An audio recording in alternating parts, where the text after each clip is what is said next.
Welcome back दोस्तों। आज मैं आपके सामने रिसेंटली तेलुगु लैंग्वेज में रिलीज हुई एक कॉमेडी बेस्ड थ्रिलर मूवी को लेकर आया हूँ।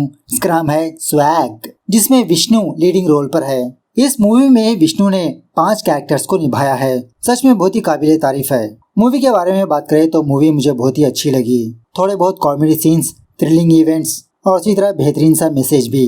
मूवी की कहानी को थोड़ा ध्यान से सुनिए, शायद आप लोगों को थोड़ा कंफ्यूजिंग सा लगे क्योंकि कैरेक्टर्स बहुत सारे हैं। तो चलिए फटाफट से मूवी की कहानी को स्टार्ट कर लेते हैं। उससे पहले लुटा दो प्यार, फॉलो ऑन इंस्टाग्राम।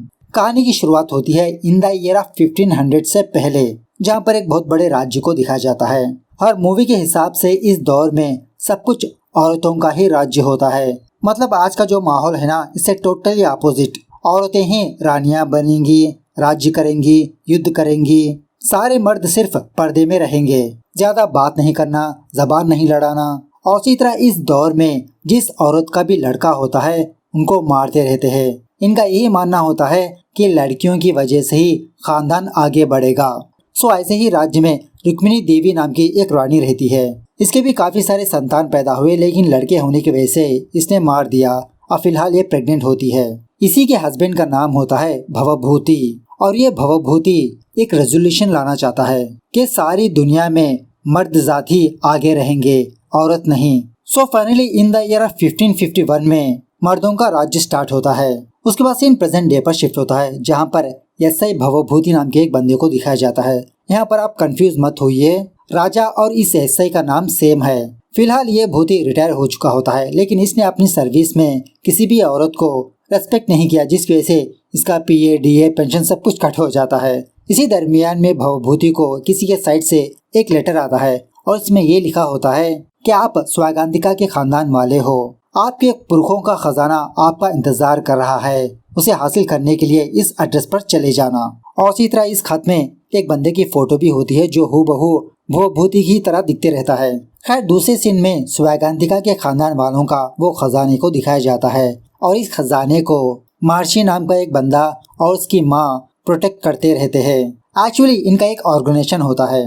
राजा महाराजाओं ने अपनी प्रॉपर्टी या खजाना छोड़कर गए होते हैं, वो खजाना उनके खानदान वालों को पहुंचाना, यही इनका काम होता है।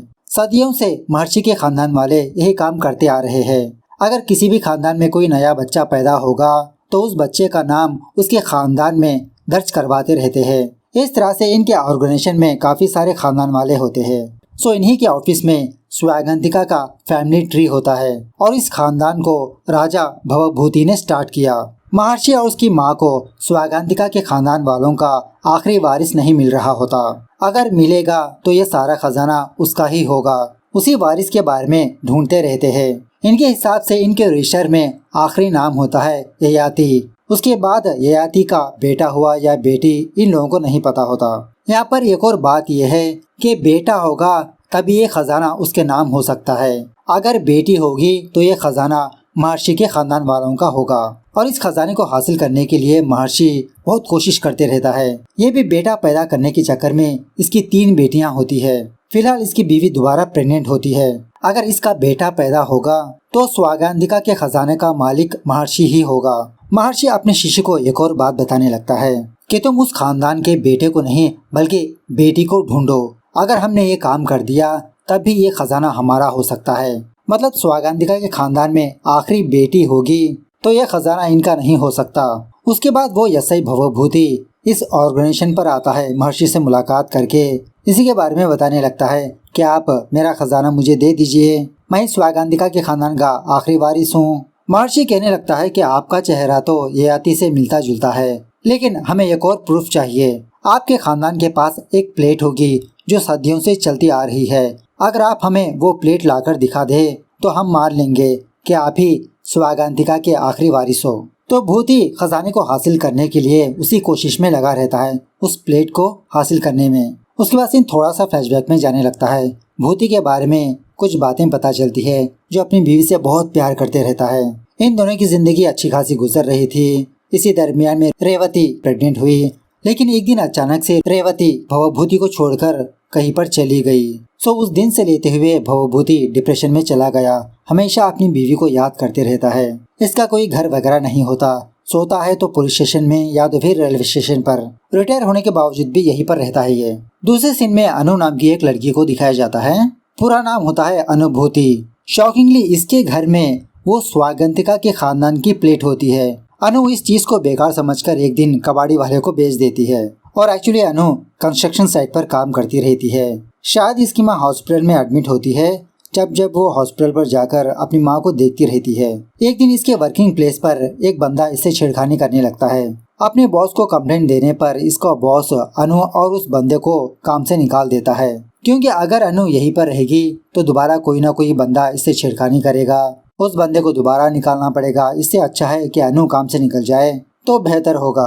अनु का एक बॉयफ्रेंड होता है। यही सारी चीजें अपने बॉयफ्रेंड को आकर सुनाने लगती है कि ये क्या घटिया समाज है, औरतों की रेस्पेक्ट ही नहीं करता। इसी बात को लेकर अनु और उसके बीएफ के बीच एक छोटा सा झगड़ा होने लगता है। बात बढ़ जाने की वजह से अनु अपने सारे सामान अपने बीएफ को वापस करके इसे ब्रेकअप कर लेती है। खैर दूसरे दिन महर्षि के आदमियों को उस कबाड़ी वाले के पास वो प्लेट मिलती है। ये देखकर महर्षि की माँ बहुत खुश होने लगती है। अपने शिष्यों से कहने लगती है कि फटाफट से इसके बारे में पता करो, ये कहाँ से आया है। तो इनमें का एक बंदा उस कबाड़ी वाले के पास जाकर अनु के एड्रेस के बारे में हासिल कर लेता है। एट द सेम टाइम वो एसआई भूति बच्चे जो स्लेट लिखते हैं ना, वो स्लेट लाकर महर्षि को दिखाने लगता है कि टड़ा ये देखिए मैंने आपके लिए स्लेट लाकर दे दिया, अब मेरा खजाना मुझे दे दीजिए। महर्षि इसको डांट डपट कर वहाँ से भगा देता है। दूसरी तरफ महर्षि का वो बंदा अनु से मुलाकात करता है। पूछने लगता है क्या ये प्लेट तुम्हारी है? अनु कहने लगती है हाँ मेरी माँ की है।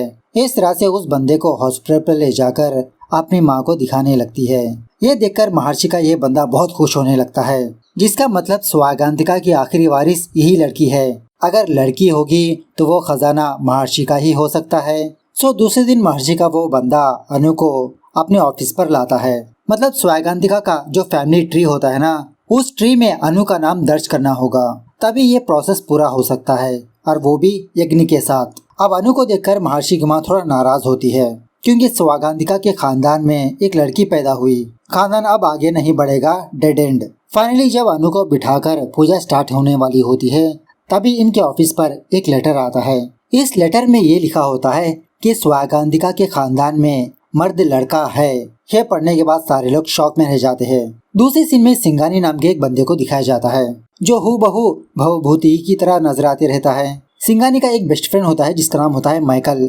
ये दोनों मिलकर इंस्टा में रील्स बनाते रहते हैं, लेकिन अब तक एक भी रील वायरल नहीं होती, जिस वजह से माइकल सिंगानी को लेकर एकाम्बरम नाम के एक बंदे के पास जाता है, जो भविष्य बताने का काम करता है।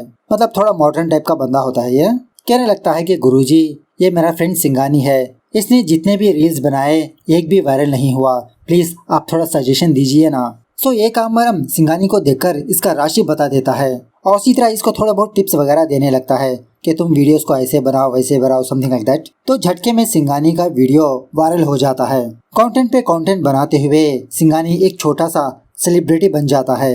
एक दिन सिंगानी को भी किसी की साइड से वही लेटर आता है कि आप स्वागंतिका के खानदान के वारिस हो, खजाना आपका हो सकता है, एक्सेट्रा वगैरह। सिंगानी यही लेटर एकाम्बरम को जाकर दिखाने लगता है। एकाम्बरम इसका ज्योतिष देखकर कहने लगता है कि ये बात सच है कि तुम राजा महाराजा के खानदान से हो, लेकिन खजाना हासिल करने के लिए तुमको एक बेटे का बाप बनना पड़ेगा, जो तुम उसके लायक नहीं हो। मतलब तुम्हारे जिंदगी में लड़का पैदा नहीं हो सकता, लेकिन इसका एक सोल्यूशन है। जो लड़की लड़कों को ही जन्म दे सकती है, ऐसी खूबी वाली लड़की से अगर तुम शादी करोगे तो तुम्हारी नैया पार हो सकती है। सिंगानी कहने लगता है अरे सर मैं तो एक लड़की से प्यार करता हूँ। एकाम्बरम कहने लगता है तो फिर तुम उस लड़की की कुंडली लाकर मुझे दिखा दो, मैं बता दूंगा कि वो लड़की लड़का जन्म दे सकती है या नहीं। सिंगानी अपने गर्लफ्रेंड के पास जाकर बहाना बनाने लगता है कि कल मैं तुमको मेरे एक बेस्ट फ्रेंड से मिलाने के लिए ले जा रहा हूँ। अपनी गर्लफ्रेंड को एकाम्बरम के पास लाने पर यह बात पता चलती है कि इसकी गर्लफ्रेंड और कोई नहीं एकाम्बरम की बेटी होती है। तो अपनी बेटी की ये हरकत देखकर एकाम्बरम अपनी बेटी को हॉस्टल से निकालकर अपने घर ले जाने लगता है और इसी तरह अपनी बेटी को भी बहुत डांटने लगता है कि प्यार करने के लिए तुमको यही लड़का मिला, ना लाइफ में सेटल हुआ, ना कुछ नहीं किया इसने, बस फिजूल की वीडियोस बनाते रहता है। एकाम्बरम सिंगानी को बहुत जलील करने लगता है कि आखिरकार तुम्हारी आइडेंटिटी क्या है, क्या तुम्हें पता है तुम्हारा बाप कौन है, तुम किसे पैदा हुए। सो इसकी बातें सुनने के बाद सिंघानी बहुत फील होने लगता है। यहीं पर हमको ये बात पता चलती है कि सिंघानी और किसी का नहीं, रेवती का बेटा है। हर सिंघानी को दुखी हुआ देख एक औरत सिंघानी के घर पर आकर एक लेटर छोड़कर जाती है। सिंघानी इस लेटर को पढ़ना स्टार्ट करता है। इस तरह से सीन दोबारा थोड़ा फ्लैशबैक में जाने लगता है, जहाँ पर भवभूति और रेवती को दिखाया जाता है। रेवती प्रेग्नेंट होने पर ये दोनों अपनी लाइफ में बहुत खुश होते हैं कि इनकी जिंदगी में एक मेहमान आने वाला है। और उसी तरह रेवती एक टीचर होती है। सो ऐसी खुशहाल जिंदगी में रेवती का मिसकैरेज होता है, लेकिन भवभूति रेवती की सपोर्ट करने पर रेवती दोबारा प्रेग्नेंट होती है। दोबारा इसका मिसकैरेज हो जाता है। इस तरह से ऑलमोस्ट 3-4 बार होता है इसके साथ। बेचारी रेवती यही सोचती रहती है, क्या मैं अब कभी भी माँ नहीं बन सकती। रेवती दोबारा प्रेग्नेंट होती है। इस बार रेवती का 8वां महीना चल रहा होता है। एक दिन अचानक से रेवती भवभूति को छोड़कर चली जाती है कहीं पर। सो प्रेजेंट डे पर ये लेटर पढ़ने के बाद सिंघानी को पता लग जाता है कि इसका फादर है। इसकी माँ ने ही जल्दबाजी करके इसके फादर को छोड़ दिया। इस तरफ आश्रम में महर्षि की माँ अपने शिष्यों से ये बात कहने लगती है कि उस सिंघानी को फटाफट से ढूंढकर यहाँ पर लाओ। महर्षि ये कहने लगता है कि अरे माँ, उस सिंघानी से पहले अनु हमारे पास आई और उसी तरह अनु के पास इसके खानदानी प्लेट है, तो यही होगी ना आखिरी वारिस। इस तरह से काम को कंटिन्यू करने लगता है। मतलब खजाना हासिल करने की बहुत जल्दी होती है इसको। तभी यहाँ पर भवभूति आकर इस काम को रोकने लगता है। कहने लगता है कि औरतें कहाँ से वारिस बनने चली, वारिस तो मर्द ही होते हैं। महर्षि की माँ को वो लेटर दिखाने लगता है। महर्षि की माँ कहने लगती है कि ये लेटर आपको किसने भेजा हमें नहीं पता। भवभूति ययाति की फोटो दिखाने लगता है, वही जो लेटर में आई थी। महर्षि की माँ से कहने लगता है कि देखिए, मैं इन्हीं के खानदान का हूँ। उसी वक्त महर्षि को ये बात पता चलती है कि इसकी बीवी को पेन स्टार्ट हो गए। महर्षि की माँ कहने लगती है कि महर्षि के पहले भवभूति का नाम दर्ज करके बाद में जाना, वरना श्राप के बारे में याद है ना तुमको। महर्षि कहने लगता है कि माँ, ये असली वारिस नहीं है। मैं आपके सामने थोड़ी देर के बाद मेरा बेटा लाकर दिखाऊंगा। इस श्राप को यहीं पर स्टॉप कर दूंगा। महर्षि जाने के बाद इस आश्रम को एक और लेटर आता है। हेडिंग होती है कि सुहागनिका के खानदान में जुड़वा बच्चे है। ये पढ़ने के बाद वहाँ के सारे लोग दोबारा शॉक में रह जाते हैं। सीन दोबारा थोड़ा फ्लैशबैक में जाने लगता है। मतलब वही भवभूति के बारे में दिखाने लगते हैं। यहीं पर हमको ये बात पता चलती है कि रेवती के मिसकैरेज होने की वजह भवभूति ही है। मतलब भवभूति लड़का चाहता है, लेकिन जब भी रेवती प्रेग्नेंट होती, ये पता करने लगता है कि इसके पेट में लड़का है या लड़की। लड़की पैदा होने वाली होती है तो भवभूति अपनी बीवी को कोई ना कोई दवाई देकर उसका मिसकैरेज करवाते रहता है। मर्द और औरत में डिफरेंशिएट करते रहता है, लेकिन रेवती ऐसा नहीं होती। सारे लोग इक्वल है, यही इसका मानना होता है। लास्ट टाइम जब रेवती प्रेग्नेंट होती है तो इसको ये बात पता चलती है कि रेवती के पेट में लड़का होने वाला है। वो डॉक्टर रेवती को वार्न करने लगती है कि मुझे आपके पति पर ही शक है।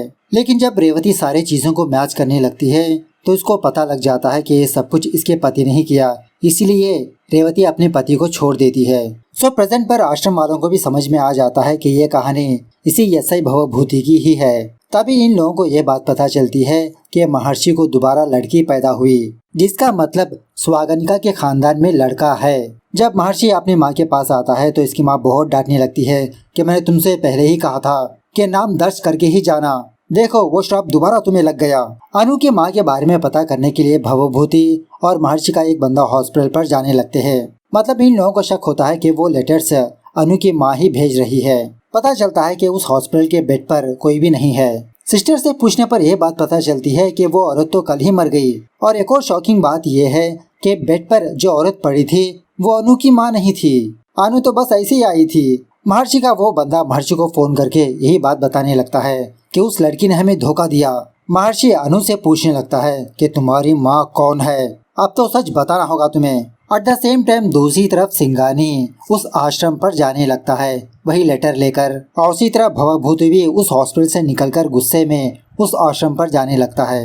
एक पॉइंट पर आने के बाद तीन लोगों का एक दूसरे के साथ सामना होने लगता है। एक है सिंघानी, दूसरा है भवभूति और तीसरा है विभूति, जो एक ट्रांसजेंडर होती है। इन तीनों की शक्ल एक दूसरे से मिलती जुलती रहती है। शॉक में रह जाते हैं, स्पेशली भवभूति और सिंघानी। विभूति इन दोनों को ऑलरेडी जानती होती है। उसके बाद सीन थोड़ा फ्लैशबैक में जाने लगता है। In the year of 1500s, वही राजा भवभूति के जमाने का। एक दिन राजा भवभूति अपने सैनिकों के साथ किसी जंगल में जाकर एक जबरदस्त प्लान बनाने लगता है कि मर्दों का जमाना जल्द ही आने वाला है और उस जमाने को मैं लाऊंगा। कुछ दिनों के बाद रानी रुक्मिणी एक बच्चे को जन्म देती है। मतलब रुक्मिणी देवी को लगातार बेटे पैदा होने की वजह से वो उन बच्चों को मारती चली गई। अब ये तंग आकर फाइनली इस बच्चे को जन्म देती है और आज इस बच्चे का नामकरण होता है। नाम रखते समय रानी इस बच्चे के साथ अपना नाम जोड़ने लगती है। जब भी रुक्मिणी कोई ना कोई नाम रखने लगती तो भवभूति प्लान के हिसाब से कुछ न कुछ करते रहता है वहाँ पर। कभी घोड़ा भाग जाना, कभी आग लग जाना। तो ये देखकर वहाँ का राजगुरु रुक्मिणी देवी को एक सोल्यूशन बताने लगता है कि आप एक बार ये ट्राई करके देखिए कि इस बच्चे के साथ अपना नाम नहीं बल्कि इसके पिताजी का नाम जोड़कर देखिए। अब राजा भवभूति का प्लान यही होता है कि अगर एक बार ऐसा हो गया तो वारिस अपने आप चलते आएंगे। इस तरह से भवभूति अपने बेटे के साथ अपना नाम भी जोड़ने लगता है। सो उस दिन से लेते हुए सारी दुनिया में मर्द का ही राज्य चलने लगता है। कल तक जो मर्द पर्दे में रहते थे आज इस राज्य की औरतें पर्दे में रहने लगती है। एक दिन यहाँ का राजगुरु भवभूति से कहने लगता है कि महाराजा, अगर आपके खानदान में कोई लड़की दोबारा पैदा होगी तो राज्य का दोबारा वही हाल होगा। यह सुनने के बाद भवभूति उस राजगुरु को एक श्राप देने लगता है।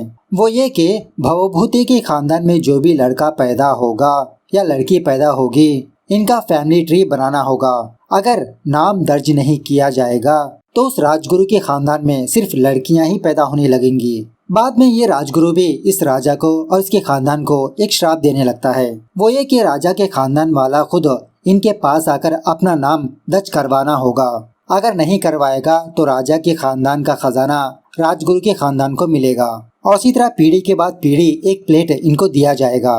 ये प्लेट दिखाने के बाद ही राजगुरु के खानदान वाले मानेंगे कि वो बंदा भवभूति के खानदान वाला है। सीन प्रेजेंट डे पर शिफ्ट होता है। तो इसी श्राप की वजह से महर्षि को लड़की पैदा होती है दोबारा, क्योंकि इसने स्वैगानिका के खानदान में वारिस को दर्ज नहीं करवाया। एक और शॉकिंग बात यह है कि वो ट्रांसजेंडर विभूति और कोई नहीं अनु की माँ होती है। यह कैसे पॉसिबल हुआ यह हम बाद में देखेंगे। दूसरे सीन में यशई भवभूति विभूति और सिंघानी को लॉकअप में बंद कर देता है। विभूति कहने लगती है कि इन सारे लोगों को मैंने ही लेटर्स भेजा। इस तरह से अपने बारे में यशई भवभूति और सिंघानी को बताने लगती है।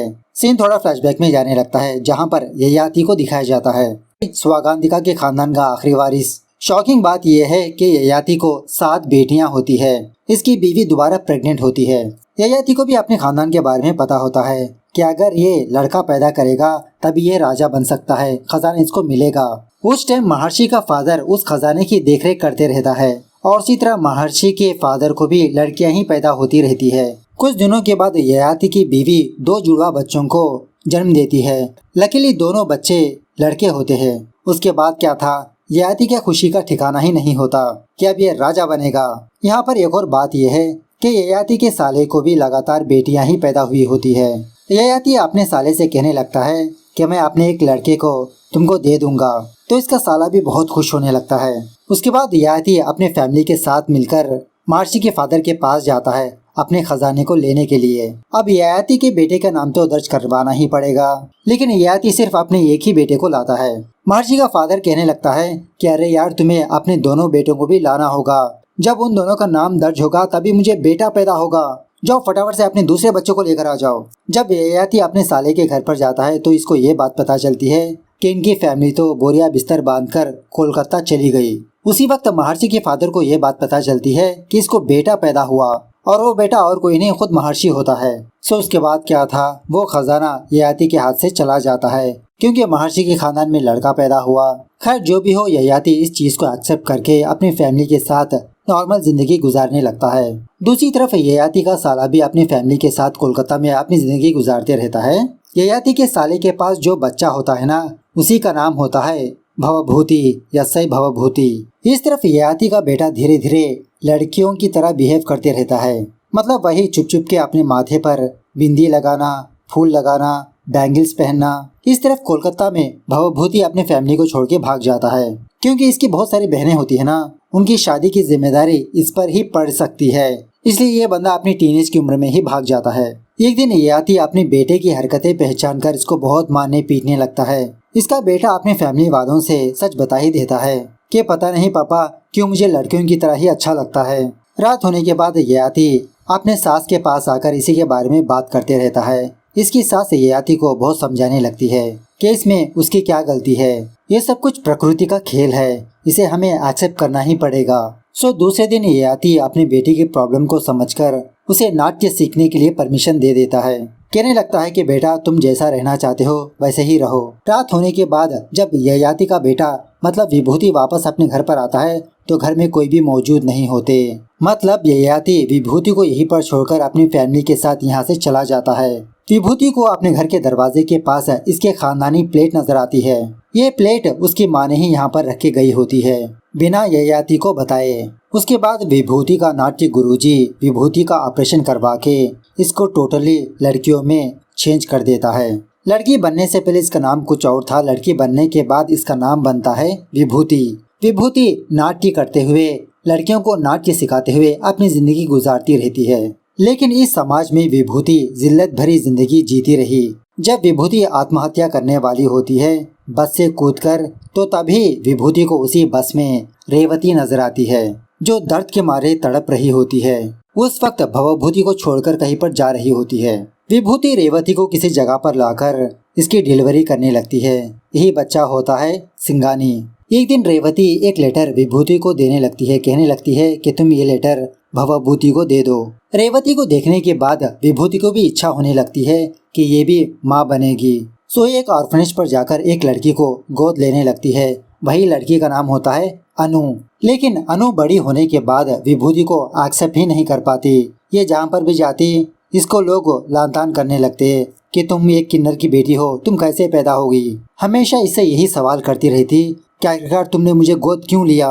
इसी दरमियान में एक दिन दूसरे किन्नर की तबीयत बिगड़ जाने की वजह से वो हॉस्पिटल में होती है। मतलब विभूति की जान पहचान की होती है। वो हॉस्पिटल पर विभूति के साथ साथ अनु भी जाती आती रहती है। उसके बाद विभूति अपने सारे खानदान वालों को लेटर्स भेजने लगती है क्योंकि अनु तो इसको अपनी माँ नहीं मानती। ऊपर से ये किन्नर है, वो खजाना किसी और को तो मिलेगा। सो ये सारी कहानी सुनने के बाद सिंगानी विभूति को बहुत थैंक यू बोलने लगता है कि आपने मुझे इस धरती पर लाया, मेरी माँ को संभाला। दूसरे सीन में उस आश्रम के पास वो ययाति आता है। वही विभूति का लेटर देखकर अपने बेटे को देखने के लिए ही ययाति यहाँ पर आया होता है। अब ययाति को यहाँ पर देखकर महर्षि और उसका शिष्य बहुत दुखी होने लगते हैं क्योंकि स्वागंतिका का असली वारिस तो आ गया। तभी अनु महर्षि से कहने लगती है कि एक्चुअली उस खजाने की मालकिन रुक्मिणी देवी है, मतलब एक औरत। आप एक काम करिए, मेरी माँ मतलब विभूति को इस खानदान में मिला लीजिए और वो खजाना मेरे नाम कर दीजिए। एट द सेम टाइम इसी जगह पर ययाति का साला भी आता है अपने भागे हुए बेटे को हासिल करने के लिए, मतलब वही भवभूति को। लेकिन भवभूति इसको अपना फादर ही नहीं मानता, ययाति को ही अपना फादर मानते रहता है क्योंकि इसके जरिए से ही इसको वो खजाना मिलेगा। भवभूति को देखकर ययाति विभूति समझने लगता है, मतलब यही सोचने लगता है कि विभूति औरत नहीं बल्कि मर्द ही बन चुका है। बाद में ये आश्रम वाले ययाति को राजा बना देते हैं। लेकिन यहाँ पर ट्विस्ट ये है कि ये खजाना भवभूति को नहीं मिलने वाला। अगर भवभूति को खजाना मिलना चाहिए तो इसका भी एक बेटा होना चाहिए। तो तभी यहाँ पर सिंगानी आता है। भवभूति सिंगानी से कहने लगता है कि तुम थोड़ी देर के लिए मेरे बेटे की जैसा एक्टिंग करो, खजाने का थोड़ा हिस्सा मैं तुम्हें भी दे दूंगा। मतलब यहाँ पर भवभूति को पता नहीं होता कि सिंगानी इसी का बेटा है। थोड़ी देर के बाद यहाँ पर विभूति भी आती है। अब विभूति को देखकर ययाति शौक में रह जाता है कि भवभूति और विभूति अलग अलग है। विभूति इन सारे लोगों को एक जबरदस्त क्लास लेने लगती है कि जेंडर डिसाइड नेचर करती है, इंसान नहीं। और यहाँ पर जब बात पैसों की आती है तो अपना बनाने लगे। क्या अब यहाँ पर तुम लोगों को जेंडर नजर नहीं आता। फाइनली विभूति अपने आप को मर्द समझकर पूजा के लिए बैठ जाती है। ये देखकर भवभूति विभूति के पास आकर कहने लगता है कि हम दोनों तो जुड़वा बच्चे हैं ना, तो खजाने में भी थोड़ा हिस्सा मुझे मिलेगा ना। विभूति कहने लगती है कि मैं तो बस अपना परिवार चाहती हूँ, मुझे इस खजाने की कोई जरूरत नहीं, तुम ही रख लो भाई। विभूति की बातें सुनने के बाद अनु विभूति को अपना बना लेती है, मतलब इसकी माँ के जैसा एक्सेप्ट कर लेती है। फाइनली भवभूति राजा बनता है क्योंकि इसका भी बेटा होता है ना सिंगानी। रेवती का आखिरी लेटर भवभूति को देने लगता है। उसमें यही लिखने लगती है कि मैं तो सारे समाज को बदलने चली, लेकिन मुझे बाद में पता चला कि मेरा पति ही मर्द और औरत को अलग अलग निगाहों से देखता है, इसलिए मैं तुमसे दूर हो गई। खैर फाइनल सीन में हम ये देखते हैं कि वो खजाना हासिल करने के बाद भवभूति एक बड़ी वाली स्कूल बनवाता है और वो भी को एजुकेशन। बिना भेदभाव के सारे लोग यहाँ पर पढ़ाई करते हैं और पढ़ाने भी लगते हैं।